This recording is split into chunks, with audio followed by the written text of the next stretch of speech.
छत्तीसगढ़ के खैरागढ़ की जीवनदायिनी मुस्का नदी अपने अस्तित्व की लड़ाई लड़ रही है।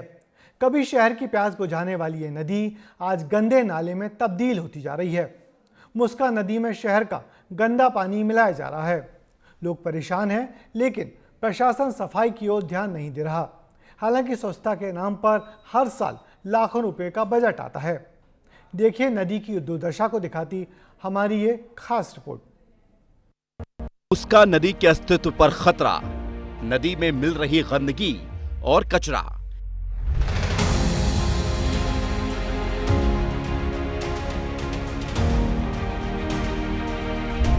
खैरागढ़ को जीवन देने वाली मुस्का नदी आज अपनी ही दुर्दशा पर रो रही है। गंदगी और कचरा नदी की सांसों को रोक रहा है, उसकी स्वच्छता को खत्म कर रहा है। जिस नदी के पानी का इस्तेमाल लोग नहाने और पीने के लिए करते थे, वही नदी आज किसी गंदे बदबूदार नाले में तब्दील होती जा रही है। खैरागढ़ जिले की जीवनदायिनी कहे जाने वाली मुस्का नदी के पास हम खड़े हुए हैं और आप देख सकते हैं कि मुस्का नदी जो है आज दम तोड़ते नजर आ रही है।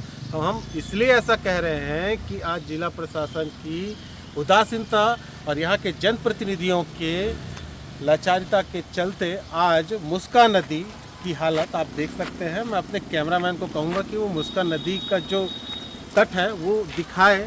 आप देख सकते हैं कितनी गंदगियों से पटा हुआ है, पानी का कलर चेंज हो चुका है, रंग देख सकते हैं आप नीला हो चुका है। मुस्का नदी खैरागढ़ शहर के बीच से होकर गुजरती है। यह आस्था का भी बड़ा केंद्र है, लेकिन अनदेखी और लापरवाही के चलते खतरे में है। क्यों खतरे में है मुस्का नदी, जरा इसे भी समझ लीजिए। नदी में मिल रहा नालियों का गंदा पानी, सार्वजनिक शौचालयों का भी पानी इसमें मिल रहा है। शहर का कचरा नदी किनारे डाला जा रहा है। नदी की साफ सफाई नहीं हो रही है। अब नदी की हालत को लेकर शहरवासी चिंतित हैं, क्योंकि इसके आसपास इतनी बदबू आती है कि लोग बैठ नहीं पाते। उनका कहना है कि जिस नदी का पानी लोग पीते थे, मवेशी भी उसका पानी पीने से बचते हैं।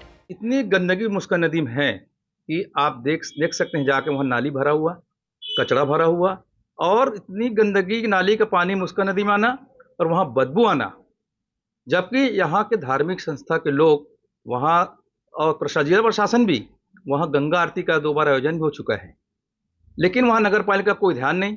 आपको बड़ी बात बता देता हूँ, जिला प्रशासन द्वारा हमारे जिले में स्वच्छता अभियान चलाया गया था, जो कि नदी नाले सड़कों का सफाई रखना था। कुछ दिन पहले, कुछ ही माह पहले यहाँ स्वच्छता दीप भी जलाया गया था नगर पालिका प्रशासन द्वारा, लेकिन आप यहाँ का हाल खुद पीछे देख सकते हैं।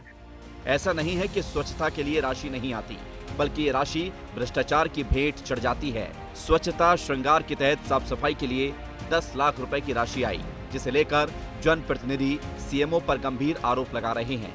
विधायक ने कलेक्टर से भी शिकायत की है। नगर पालिका के सीएमओ शुक्ला के द्वारा जो लगातार स्वच्छता श्रृंगार के मद से पैसा निकाल कर आहरण कर दिए, ठेकेदार को भी दे दिए हैं।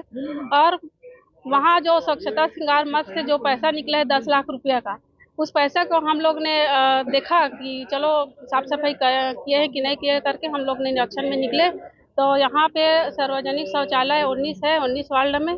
वहाँ पर गए तो वहाँ पर देखा कोई साफ सफाई नहीं है, ना ही दरवाजा टूटा फूटा है, ना बिजली का व्यवस्था है, ना पानी का व्यवस्था है, कोई चीज का व्यवस्था नहीं है। खैरागढ़ नगर पालिका में जो कई अनियमितताएं जो इस प्रकार से जो मीडिया के माध्यम से आ रही है और जो भी है, उसके संबंध में विधायक मैडम और बाकी लोगों ने हमें एक ज्ञापन दिया है। इस संबंध में कलेक्टर महोदय के द्वारा जो पहले भी हमें आवेदन प्राप्त हुआ था, उसके आधार पर एक जिला स्तरीय कमेटी का उसमें गठन कर दिया गया है और आज जिस तरह भी इस संबंध में सूचना है। स्वच्छता के कामों में भ्रष्टाचार के जहां आरोप और शिकायतें हों, वहां गंदगी के अलावा क्या होगा? यहां जरूरत प्रशासन के साथ साथ लोगों को भी जागरूक होने की है, ताकि शहर को जीवन देने वाली ये नदी किस्से कहानियों की बातें न बन पाए। अगर हालात यही रहे तो वो दिन भी दूर नहीं जब नदी अपना अस्तित्व ही खो देगी। विस्तार न्यूज के लिए नितिन भांडेकर की रिपोर्ट।